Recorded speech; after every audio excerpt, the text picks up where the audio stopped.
जय श्री कृष्ण। धार्मिक वर्ग कथा में आपका दिल से स्वागत है। आज हम सुन रहे हैं पुरुषोत्तम मास अध्याय अधिक मास कथा तीसरा। नारद जी बोले, सब मुनियों को भी जो दुष्कर्म कर्म है, ऐसा बड़ा भारी तप जो इस कुमारी ने किया वह हमें सुनाइए। तब श्री नारायण बोले, ऋषि कन्या ने भगवान शिव शांत पंचमुख सनातन महादेव को चिंतन करके परम दारुण तप आरंभ किया।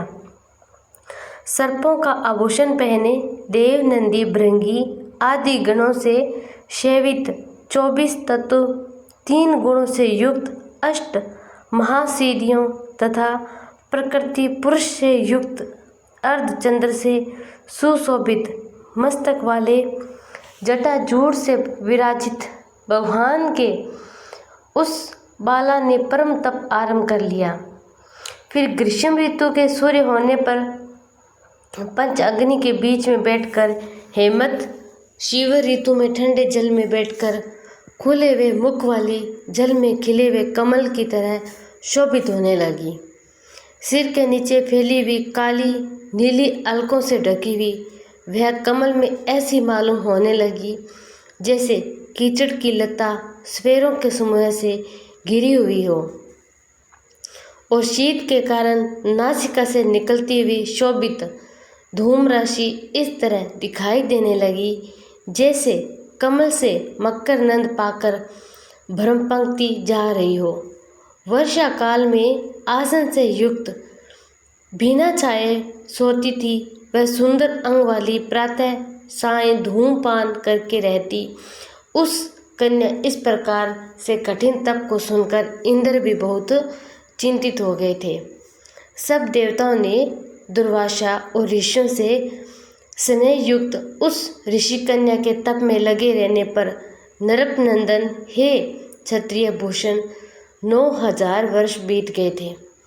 उस बाला के तप से भगवान शंकर ने प्रसन्न होकर उसे अपना इंद्रिय नित्य स्वरूप दिखलाया। भगवान शंकर को देखकर देह में जैसे प्राण आ गए थे वैसे ही सहसा खड़ी हो गई। तब से दुर्बल होने पर भी वह बाला उस समय हष्ट पुष्ट हो गई थी। बहुत ही वायु धाम से क्लेश पाई हुई वह शंकर को बहुत अच्छी लगी। उस कन्या ने झुककर पार्वती पति शंकर जी को प्रणाम किया। उस भगवान का मानसिक उपचारों से पूजन किया। भक्ति युक्त चित्त से जगत के नाथ की स्तुति करने लगी। कन्या बोली, हे पार्वती प्रिय, हे प्राणनाथ, हे प्रभु, हे भरत, हे भूतेश, हे गौरीश, हे शंभु, सोम सूर्याय अग्नि, हे तम, हे मेरे आधार, आपको प्रणाम है।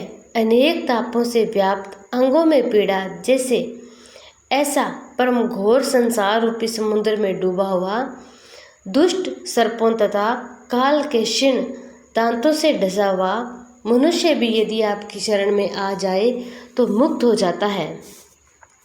हे विभो, जिन आपने बाणासुर को अपनाया और मरी हुई अलक राजा की पत्नी को जिलाया, ऐसे आप दयानाथ बुधेश भव्य भवत्राण मृत्युंजय प्राणनाथ, हे दक्ष प्रजापति के मुख को ध्वस्त करने वाले, हे समस्त शत्रुओं के नाशक, हे सदा भक्तों को संसार से छुड़ाने वाले, हे जन्म के हर्ता, हे प्रथम सृष्टि के कर्ता, हे प्राणनाथ, हे पाप के नाश करने वाले, आपको नमस्कार है।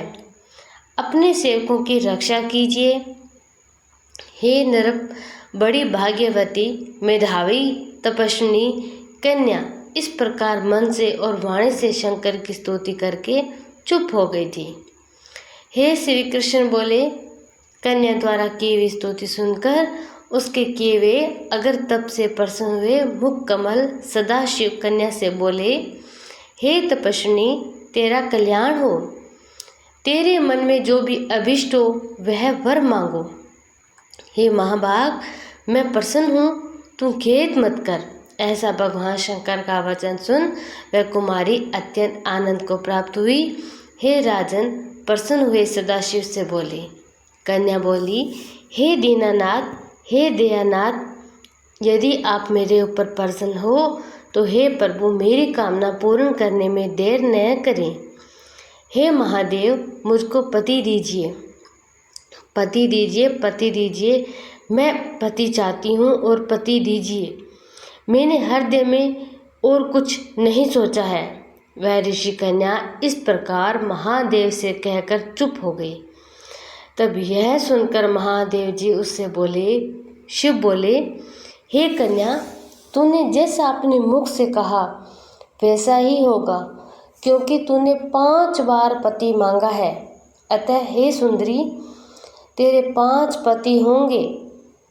वे 5 वीर, सर्वधर्मवता, सज्जन, सत्य पराक्रमी, यज्ञ करने वाले, अपने गुणों से प्रसिद्ध, सत्य प्रसिद्ध, जितेंद्रिय, तेरा मुख देखने वाले, सभी क्षत्रिय और गुणवान होंगे। तब श्री कृष्ण बोले, न तो अधिक प्रिय है न तो अधिक अप्रिय। ऐसे महादेव के वचन को सुनकर बोलने में चतुरा कन्या झुककर बोली। बाला बोली कि हे गिरजाकांत सदाशिव, संसार में एक स्त्री का एक ही पति होता है, अतः 5 पति का वर देकर लोक में मेरी हंसी न कराइए। हे प्रभु, ऐसा क्यों? एक स्त्री 5 पति वाली न देखी गई है न ही सुनी गई है। हाँ, एक पुरुष की 5 स्त्रियां हो सकती है। हे शंभु, हे कृपा निधान, आपकी सेविका मैं 5 पतियों वाली कैसे हो सकती हूँ? आपको मेरे लिए ऐसा कहना उचित नहीं है प्रभु, दया करो। आपकी सेविका होने के कारण जो लज्जा मुझे हो रही है वह आप अपने को ही समझिए। कन्या का वह वचन सुनकर शंकर जी पुण्य उससे बोले। शंकर जी बोले, हे बीरू, इस जन्म में तुझे पति सुख नहीं मिलेगा और दूसरे जन्म में जब तू तपोबल से बिना योनि के उत्पन्न होगी तब पति सुख को भोग कर अनंत परम पद को प्राप्त होगी, क्योंकि मेरी प्रिय मूर्ति दुर्वासा का तूने पहले अपमान किया है। वह दुर्वासा यदि क्रोध करे तो 3 भवनों को जला सकता है, सो तूने अभिमानवश ब्रह्मा तेज का मर्दन किया है। जिस अधिक मास को भगवान कृष्ण ने अपना ऐश्वर्य दे दिया, तूने उस भगवान के प्रिय पुरुषोत्तम मास का व्रत तूने नहीं किया है। मैं ब्रह्मा आदि से लेकर सब देवता, नारद आदि से लेकर सब तपस्वी जिसकी आज्ञा सदा मानते चले आ रहे हैं, बोले कि उसकी आज्ञा का कौन उल्लंघन कर सकता है। लोक पूजित पुरुषोत्तम मास की दुर्वासा की आज्ञा से तूने पूजा नहीं की, इसीलिए तेरे 5 पति होंगे। वे बोले, पुरुषोत्तम के अनादर करने से अब अन्यथा नहीं हो सकता। जो उस पुरुषोत्तम की निंदा करता है वह रोरव नरक का भागी होता है। पुरुषोत्तम अपमान करने वाले को विपरीत ही फल होता है। यह बात कहीं अन्यथा नहीं हो सकती। पुरुषोत्तम के जो भक्त हैं वे पुत्र पौत्र धन वाले होते हैं। वे इस लोक और परलोक के सिद्ध को प्राप्त होंगे, प्रातः हो रहे हैं। हम सब देवता लोग भी पुरुषोत्तम की सेवा करने वाले हैं। जिस पुरुषोत्तम मास में व्रत आदि से पुरुषोत्तम शीघ्र ही प्रसन्न होते हैं, उस सेवा करने योग्य मास को तूने नकार दिया। हम लोग कैसे न बजे उचित अनुचित विचार की चर्चा करने वाले अतएव अनुकरणीय मुनि उन अति उत्कृष्ट तेज तपस्वी पुरुषों का वचन कैसे मिथ्या हो सकता है? कहो, क्या विचार है तुम्हारा? इस प्रकार कथन करते हुए भगवान नीलकंठ शीघ्र ही अंतर्ध्यान हो गए थे। अब वह बाला युद्ध से भ्रष्ट मृगी की तरह चकित सी हो गई थी। सूत जी बोले, हे मुनिवर, रेखा सदृश्य चंद्रमा से युक्त मस्तक वाले सदाशिव जब उत्तर दिशा के प्रति चले गए, तब वृत्तासुर को मारकर जैसे इंद्र को चिंता हुई थी, उसी प्रकार मुनिराज की कन्या को चिंता बाधा करने लगी थी।